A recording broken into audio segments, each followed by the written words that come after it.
Everybody knows we live in a very divided country today. There's a lot of angry people running around, and not just here in New York, but everywhere. But there's one thing we can all agree on. It is time to cancel the cancel culture.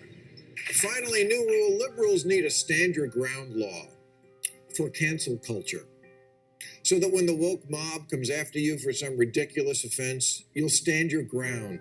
That's some people's job nowadays, is to complain and be heard and be offended and try to get things cancelled. This whole idea of a cancel culture means that you're living in a time where we're just expecting perfection. We can't be so persistent with the search and find and destroy. My problem with cancel is inherently what it means is you are now ousted from our society. We now just cancel everyone, and what that's going to do is it's going to devalue progress. It's going to stop people from wanting to change because they'll be forever cast aside because of their one sin from the past.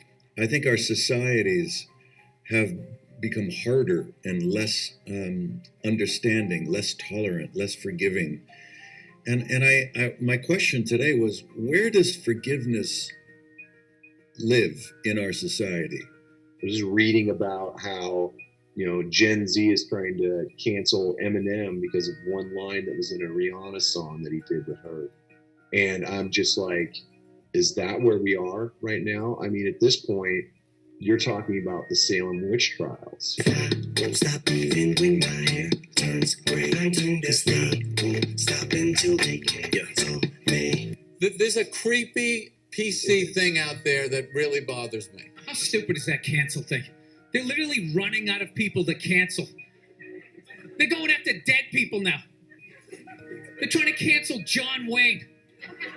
It's like, yeah, dude, God did that 40 years ago. I think that the cancel culture thing has just reached a breaking point. I can't believe how my fellow liberals are behaving. What is liberal about cancelling everybody and anything that you don't happen to agree with? People shouldn't be terrified to say what they feel.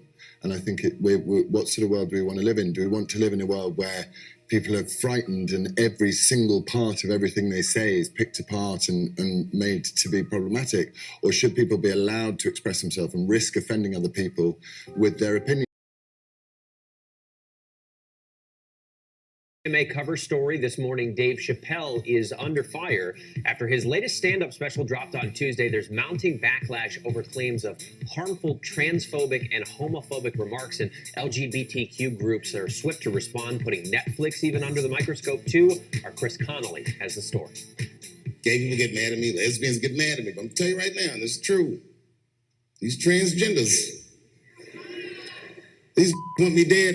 That's Dave Chappelle on stage in Detroit for his stand-up special, The Closer, sparking debate and outrage ever since the show debuted on Netflix Tuesday, with his controversial comments about the trans community. We canceled J.K. Rowling, my God. But effectually, she said gender was a fact. And then the trans community got mad as they started calling her a TERF.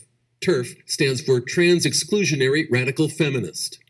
I'm Team TERF. On social media, reaction to Chappelle's comments throughout the special has been swift and intense, in deeds as well as words.